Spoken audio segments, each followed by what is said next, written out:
صباحكم حبايب قلبي من وين ما كنتوا عم تتابعوني. يسعدكم ويسعد كل أحبابكم. يوم جديد وفيديو جديد. اليوم بدي ساوي أكلة شامية ما بيعرفوها غير أهل الشام، أكلة قديمة تراثية، أكلة تماري كعك. خلونا نشوف الخطوات مع بعض.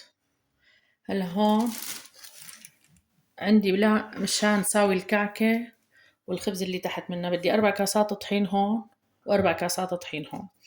بننخلهم، نخلت أنا 4 ورح أنخل 4 تانيين. معلومة، أنا هذه الكاسة 200 ملي،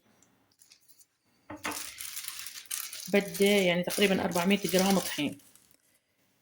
هذا كوب بالمقاس. الطحين لما بنشيله بنحطه حط، ما بنكبسه هيك لأنه بيصير بياخد حجم أكبر، ما بتنجح معك العجينة وبتفشل. بهذا الشكل بدي أنخل 4 كاسات طحين بهذا الجاط. هلا حبايبي سوينا 4 كاسات ب4 كاسات نخلتهم.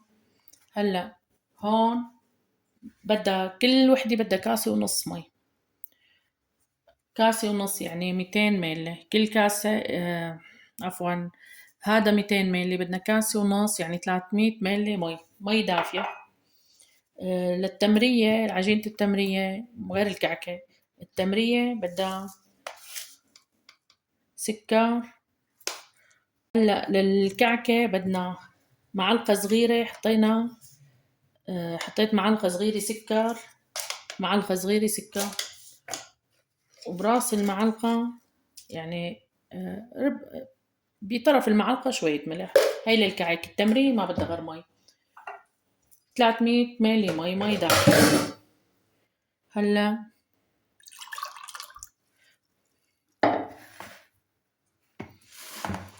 هون عنا هي كاسة ونضيفهم بالتدريج وبنعجن. هلا بدكن تسألوني، هلا نحنا بالشام بيعرفوها، بغير أماكن ما بظن بيعرفوها، أو ببلدان يعني هي بتشبه القريب نوعا ما، بس هاي بنحط لها مكونات مختلفة وفي الواحد يحط اللي بده إياه، بس الأساسيات هلا بنشوف بالفيديو ونحن عم نحضرها. هلا هاي بس بعجنها بكاسة ونص مي وبشوفكم شو بدي ساوي فيها. هلا عجنتها بهذا الشكل. شوفوا ما بدنا اياها كتير طرية ولا كتير شادة، وسط.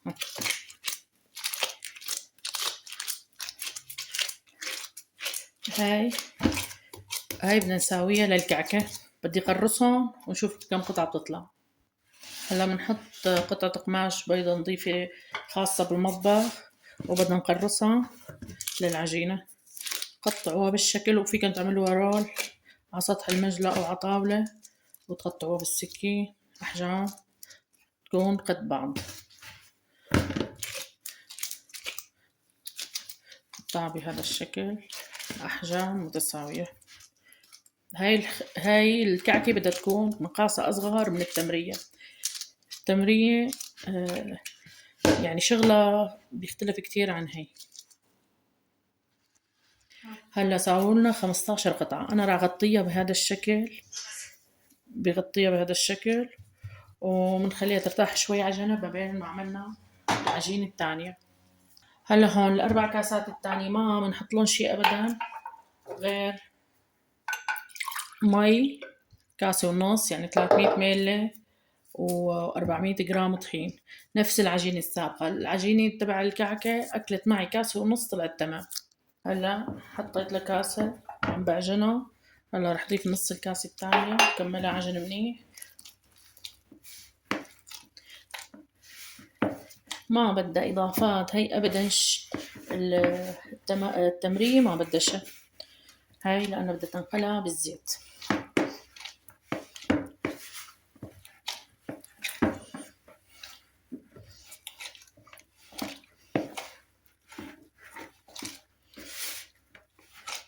خبروني حبايبي بالتعليقات من وين عم تتابعوني، وإذا بتعرفوها للأكلة أو مجربينها أو في ببلدكم شيء مشابه مثله.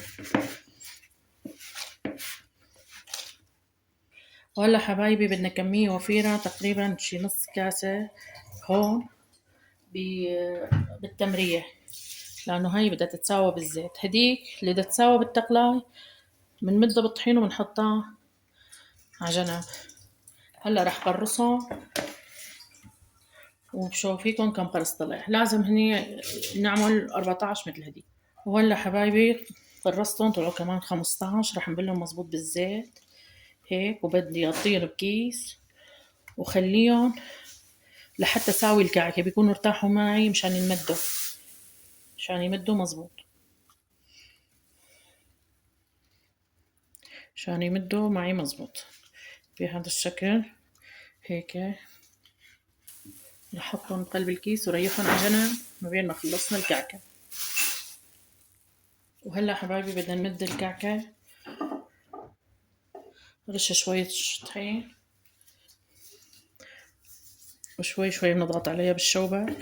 هاي بدها تكون أسمك من اللي بتكون تحت منها التمرية.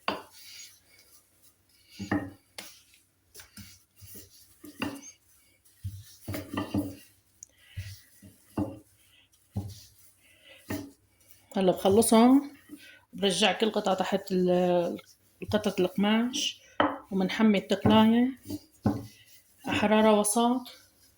شوفيكم مرحلة بمرحلة.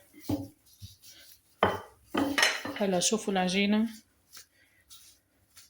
شوفوا سماكتها بهذا الشكل.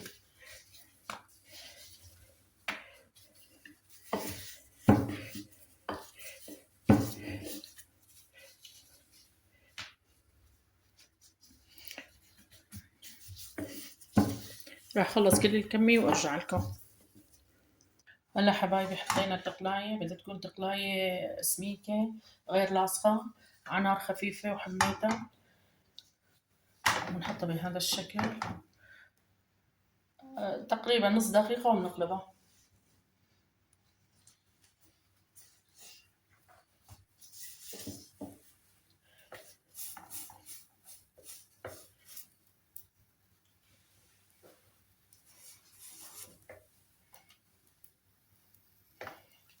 نحركها هيك نقلبها للوجه الثاني.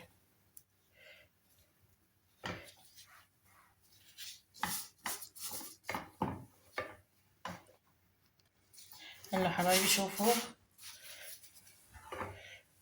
الخبزة طراطة.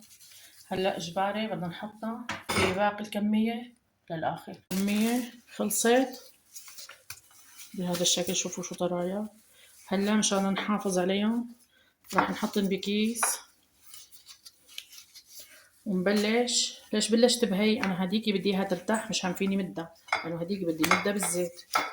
راح احطهم بالكيس لاستعملهم ونطبقها للتماري كعك. حطيناهم بهذا الشكل بكيس ومسكر عليهم ونحطهم على جنب. نظفنا سطح المجلة من الطحين. بنجيب العجينة اللي سويناها بزيت ارتاحت منيح مشان تمد معنا. هلا حبايبي بدي زيت أبيض، زيت القلي. تخلي كمية جنبها. بنحط وين بدكن، على الطاولة،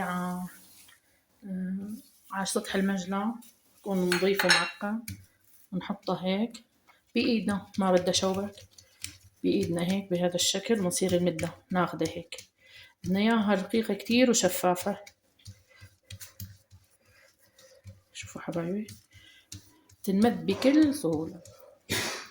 هلا حبايبي زيت بده يكون سخن. نحن رقيناها شفافة كتير. بدنا نحطها بهذا الشكل. لا تخافوا، حطي شيلة.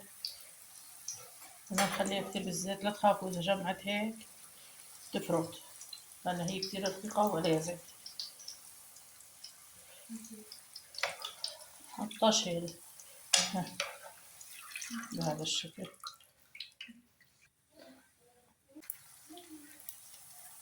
شوفوا حبايبي فردت، نشيلها هيك. هي خلصت الكمية كلياتها، شوفوا كيف شكلها وشفافة.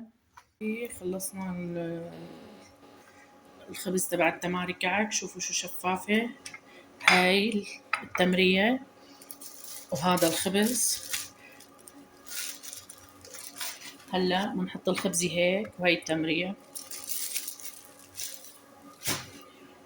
هلا بدنا نحطهم بقلبهم موز وطحينة، بدنا نحط طحينة ودبس تمر، بدنا نحط دبس تمر بلسم وسكر بودرة. هلا أول شي قبل هاي الطبقة بنحط شوية دبس التمر، بنحط الخبزة الكعكة عليها، نرجع نحط شوية دبس تمر، بنحط شوية طحينة. الطحينة هي الراشي ببعض بلدان، ها بهذا الشكل.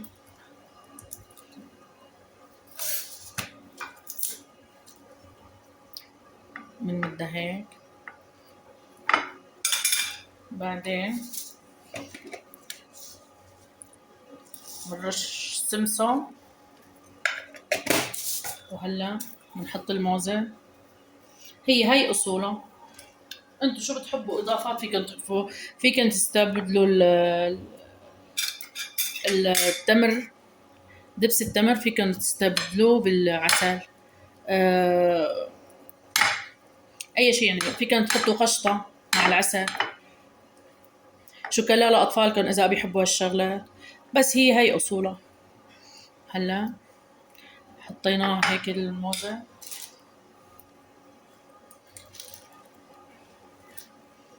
هلا بدنا نضيف السكر البودرة.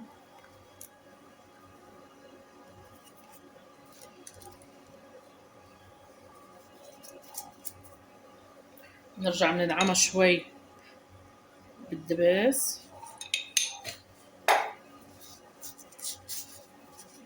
شوية سمسم، نرجع بنضيف لها شوية طحينة، بنلفها مثل الساندويش.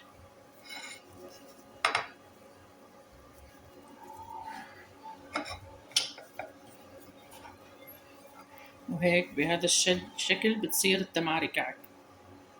وهيك حبايبي النتيجة النهائية للتماري كعك.